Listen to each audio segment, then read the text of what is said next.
El presidente del Consejo de Ministros, Alberto Tarola, en entrevista con Sol Carreño, toca los temas sobre el incremento de la delincuencia, el supuesto efecto a la libertad de prensa, sobre el cuestionado ministro de Justicia, Eduardo Arana, la investigación del Congreso de la Junta Nacional de Justicia y finalmente si se dará o no el dinero que pidió la empresa estatal Petroperú. Señor ministro, Buenas noches, gracias Sol. por estar aquí. Gracias por la invitación. Bueno, estaba revisando algunas cifras y aquí dice que entre enero y agosto de este año se ha registrado 5.922 casos de extorsiones solo en Lima Metropolitana, según la Policía Nacional, y que la Municipalidad de San Juan del Lurigancho ha informado a la fecha de por lo menos 80 víctimas de sicariato. ¿Cree usted que este es el problema más grave de inseguridad ciudadana en este momento? Sin duda. ¿O tienen identificado a otro? Sin duda. El gobierno comparte la preocupación de la ciudadanía y hemos llegado a una situación en la que se tienen que tomar decisiones muy concretas. ¿Y cuáles son esas decisiones? La primera de ellas. Nosotros tenemos dos plazos, porque hemos estado coordinando con la policía, dos plazos que se han establecido para el caso de la regularización de la situación migratoria de extranjeros. Uno vence el 10 de noviembre y el otro, que es una amnistía a las multas, el 28 de octubre. ¿Esto qué significa? A la fecha tenemos 75.000 personas que se han regularizado y 82.000 que se han acogido a la multa. Entonces nosotros estamos haciendo un estudio en virtud del cual se establece cuál es la relación entre aquellas personas indocumentadas y la comisión de delitos, especialmente en aquellos distritos desprotegidos como San Juan del Lurigancho. Entonces, hay una cosa que no entiendo. Las personas que están dispuestas a regularizarse probablemente no tengan ningún problema de ser delincuentes. ¿Cómo esto va a repercutir en que ustedes atrapen a los verdaderos delincuentes y por qué no atrapan a los que están identificados? Porque hay algunos que sí están identificados. Exactamente, porque nosotros queremos saber quiénes son, dónde viven, cuántos son, qué número de celular tienen, con quién se comunican, y para esto solamente se requieren dos cosas: que se inscriban, que pongan sus 10 huellas digitales, o de lo contrario, se van en estos plazos improrrogables, se van a expulsar del país a aquellas personas que vulneren las normas migratorias en el Perú. Ese es un lado del problema. Ya, pero la pregunta iba más concretamente, como le digo, los que se van a registrar probablemente no sean los criminales. Y hay algunos que están perfectamente identificados, como por ejemplo hoy día hay una nota en el diario El Comercio donde una persona ha sido un chofer de una unidad de transporte, fue víctima de un ataque, y entre las personas que declaran dicen que una mujer es sindicada como la responsable, está plenamente identificada con foto, con nombre, hay audios. ¿Cómo es posible que haya personas identificadas y que no las atrapen? Bueno, esa es una tarea de la policía. Lo que nosotros estamos... Pero ustedes... Por eso, acá hay tres cosas que se tienen que tener. Nosotros hemos encontrado una policía absolutamente desvencijada. Hace 9 meses que estamos tratando de recuperar la cantidad en modo y lugar de, digamos, la capacitación policial y la organización del Ministerio del Interior. Hace 3 días la Comisión de Constitución ha aprobado la delegación de facultades que tendría que ir al Pleno este día jueves. Dentro de estas medidas, Sol, hay 3, si me permite, que son trascendentales y que las puedo adelantar en este momento. En primer lugar, va a ser una medida respecto a la implementación de la Central Única de Emergencias. Nosotros tenemos el presupuesto asignado, vamos a, digamos, unificar todas las centrales de emergencias para la interconexión de sistemas de geolocalización. El problema está en que nosotros, cuando se produce un delito, no existe la interconexión entre las sedes de los serenazgos, porque también otra de las medidas que vamos a adoptar va a ser la protección y la posibilidad de que los serenos puedan utilizar aquellas armas que deban utilizar para su defensa. Señor y que las ministro, municipalidades puedan utilizar el canon y el sobrecanon en tareas de seguridad ciudadana. Señor ministro, perdón que lo interrumpa, pero sinceramente creo que un delito tan complejo y tan violento como la extorsión seguida de estos atentados a la vida no se resuelve con serenazgos ni con centrales de emergencia. Requiere un trabajo de inteligencia, requiere un tipo de investigación que se asemeja mucho más a lo que es la lucha contra los delitos complejos como el narcotráfico o el terrorismo. Por supuesto. Y entonces, ese tipo de medidas pueden ser muy útiles para los delitos menores o incluso graves, como lo que son robos de celulares en la calle, Sol, pero para este... El 85% de los delitos son esos delitos a los que tú llamas menores, pero no son menores. Todos nosotros hemos sufrido el asalto ¿no es cierto? El robo de nuestros celulares, la vulneración de Dios, nuestra... no todos, pero muchos. No, pero 8 de cada 10 peruanos. Menores me Entonces, refiero a que la vida es mayor que el patrimonio. La extorsión es un delito gravísimo y estamos solicitando facultades para agravar las penas y para dotar de recursos, como tú lo dices, de inteligencia para la policía, que sean posibles de ejecutar de manera inmediata. Perdón, entonces su reacción o su medida principal es agravar las penas, porque eso también nos preocupa, porque muchas extorsiones salen de la cárcel. No, es una, la verdad, solo es una de las ponerlos líneas. en una oficina. Vamos a construir más cárceles, eso sí la presidenta lo ha anunciado. Pero las extorsiones se dirigen desde la Vamos a cárcel. enviar a todos los que hemos capturado el tren de Aragua a las cárceles más complejas en el país.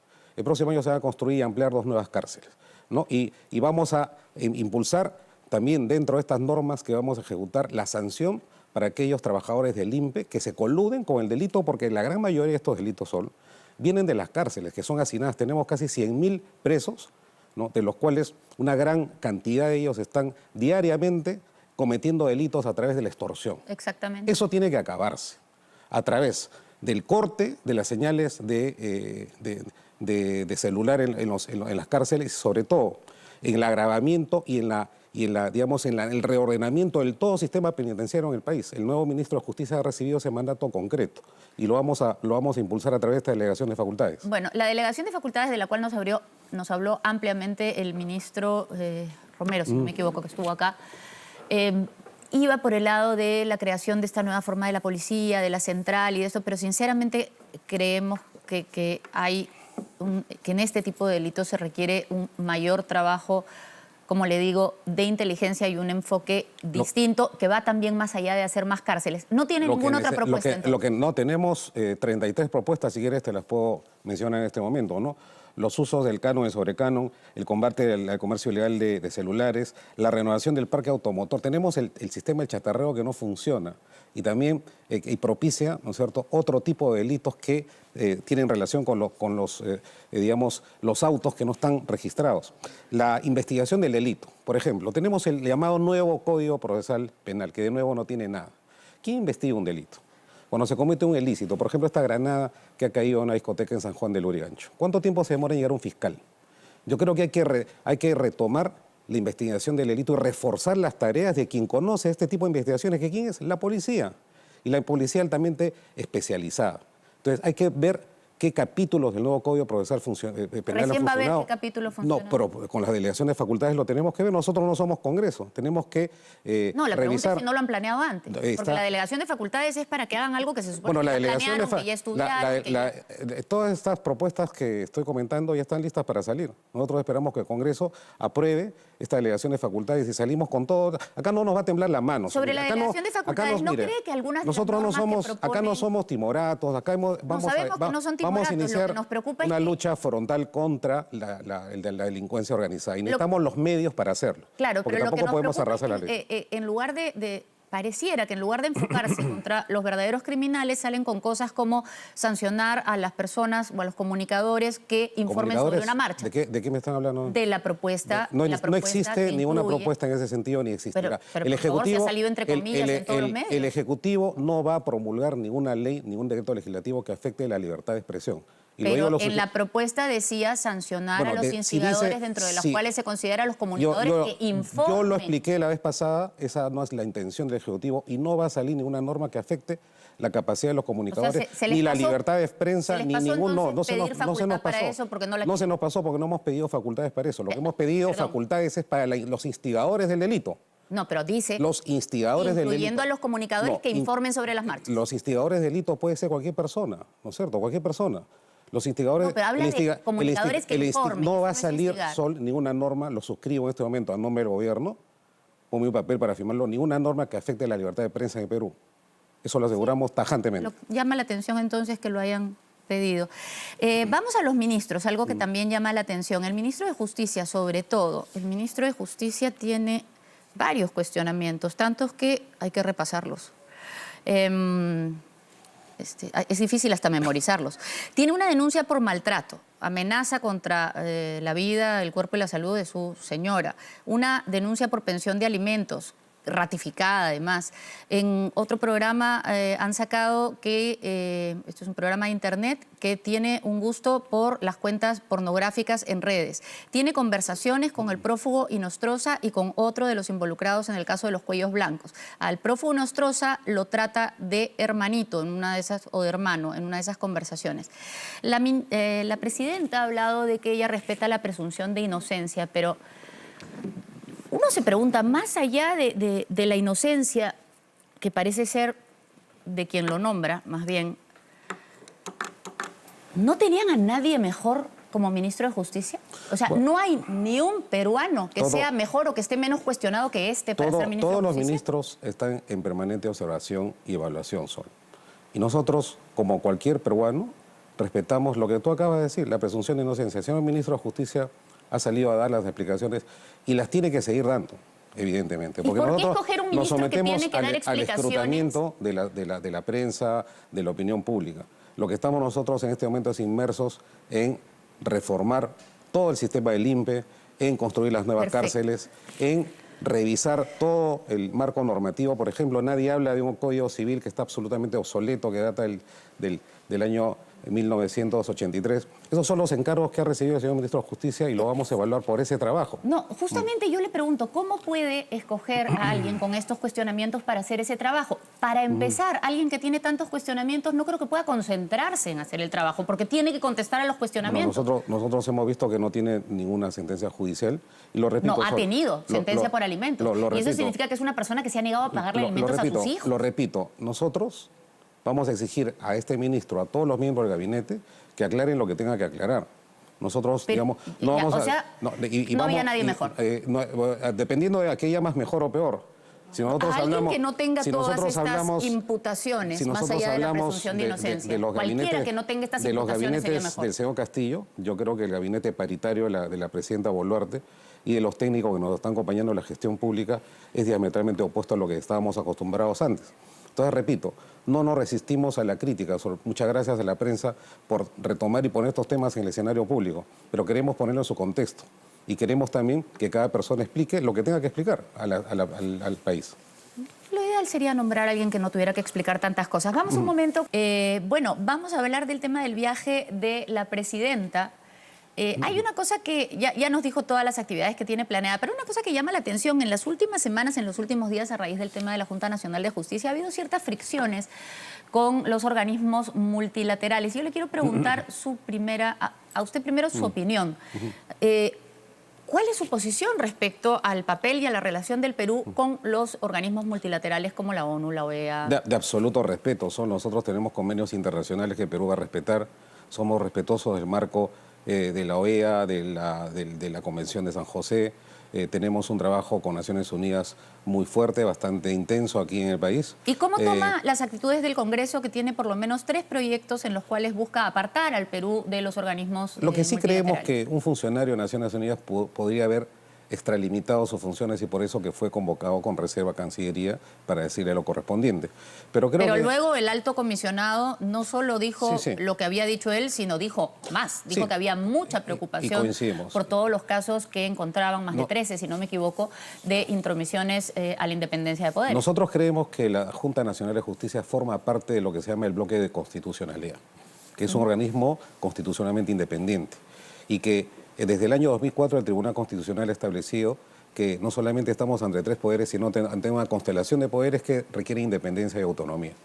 Entonces, ¿no le parece lo que está haciendo el Congreso? Lo que hemos reclamado es que se respete el debido proceso, la tutela jurisdiccional efectiva y la independencia de las instituciones. Y lo mismo lo ha dicho la señora Fiscal de la Nación con respecto a la Junta Nacional de Justicia. Claro, le ha hecho un pedido de reflexión al Congreso. Y de hecho usted le pidió al Congreso que reflexionara a raíz de las iniciativas de interpelación y censura a sus ministros. Llama la atención porque cuando la Junta Nacional le pide al Congreso que reflexione sobre algo, los amenazan con destituirlo. ¿A usted no le da miedo que lo destituyan porque les ha pedido que reflexione? Porque lo pueden destituir igualito con 87 Estamos en un sistema democrático, Sol, y yo quiero en este momento precisar 2 cosas. Con el Congreso nosotros tenemos una relación de controles interorgánicos, pero tampoco vamos a estar enfrentados permanentemente porque el encargo que tenemos como gobierno, ¿no?, es solventar la estabilidad económica, política y constitucional del país. ¿Y qué piensa de las censuras quiero hacer una reflexión. propuestas o las amenazas de censura? Una reflexión. Nosotros hemos visto que se han recogido firmas para censurar, con la intención de censurar al señor ministro de Energía y Minas. Sí. Creemos que esta censura no estaría de acuerdo a los cánones constitucionales y pedimos también nuevamente una reflexión al Congreso. ¿Por qué? Cuidado. No. Se molestan cuando les piden vamos reflexión. a utilizar una norma del propio Congreso. El artículo 86 del Congreso dice que cuando un ministro es interpelado, luego puede ser censurado. El señor ministro de Energía y Minas fue interpelado en mayo de este año, hace 3 o 4 meses. Y ahora lo quieren La palabra censurar. luego, pues eso tiene que entenderse en sentido inmediato. Entonces quieren utilizar, yo creo que de manera equivocada, y lo he hecho con mucho respeto, una interpelación de mayo para plantear una censura. ¿Y por qué cree que lo quieren censurar hoy? Están diciendo que hay una serie de medidas que no han sido adecuadas, entre ellas el tema de Petroperú, por ejemplo.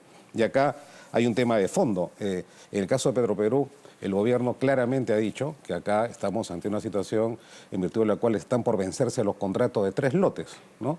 Y que la ley tiene 2 opciones, ¿no? Según la ley, se tiene 2 opciones.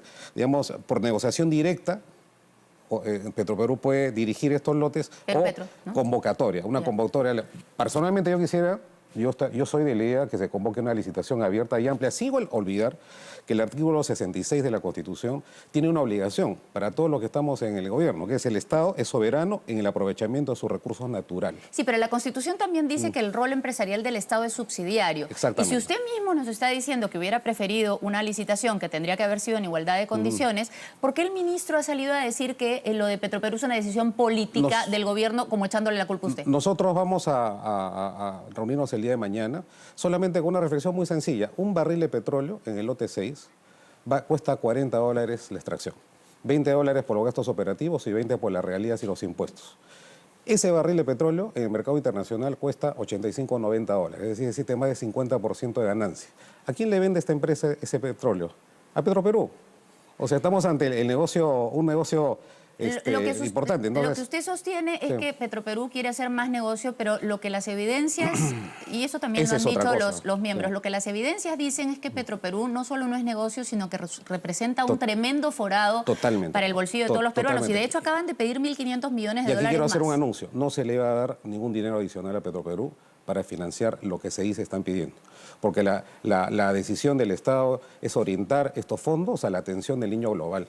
No existe caja fiscal para darle ese monto. Y se lo he hecho claramente en el Consejo de Ministros al directorio de Petroperú. Me parece muy bien que lo diga y que lo diga tan decisión claro. Y ya que menciona el tema de las otras cosas que tiene que gastar o priorizar, debo mencionarle, antes de terminar, que la Contraloría ha advertido que hasta julio, en los 3 niveles de gobierno, solo se ha ejecutado el 5% de los recursos para afrontar el niño. Sí.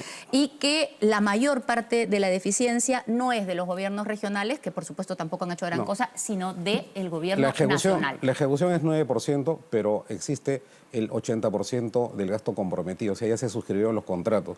¿Y por qué no? Sí, pero de contratos suscritos no nos vamos a guarecer de la lluvia, vamos a terminar como porque hemos Angélica, exigido todo. que el pago se haga una vez que se dé la conformidad total, que se ejecute la obra. Pero Acá estamos a finales de septiembre. Las obras se están ejecutando, solo vamos a ejecutar el 100% antes de diciembre, no se preocupen. No me preocupo. No, 100%. ¿Usted cree que los peruanos no se preocupan? No, sí, están... ¿Cuántos meses han tenido para hacer el 9%? El 85% de gasto comprometido, que es el gasto que se ha contratado. Gasto comprometido. El gasto, mire, el de vengado... No tape el hueco, perdóneme, señor ministro. El de vengado es el que se ha pagado. Acá vamos a pagar cuando se acabe la obra. Esa es la gran diferencia. Entonces vamos Pero a las ejecutar... obras no se están haciendo. Se están haciendo ya. Vamos a comprar 500 maquinarias. Nunca en la historia del país se ha comprado tanta maquinaria para atender una emergencia. En este momento va a haber 535 intervenciones, tanto reconstrucción con cambios como la ANA, de transportes y comunicaciones. Existe un equipo, un conjunto de ministros que están trabajando de manera denodada. El niño global está trabajándose en su prevención. Esperemos, hemos recibido un informe de los organismos que ven este tema climatológico, que la tendencia baje un poco en cuanto a la gravedad del evento. Pero esperemos estar con una prevención mucho mejor de lo que nunca se hizo en los meses pasados. Bueno, esperemos, señor ministro. Le agradecemos muchísimo que nos haya dado esta entrevista y ojalá que no terminemos todos como Angélica, porque tampoco se previó esa lluvia para el día de hoy en Nueva York. Le aseguro que no. Y más bien las de acá sí están previstas desde hace tiempo. Muchas gracias. I can't see the issue.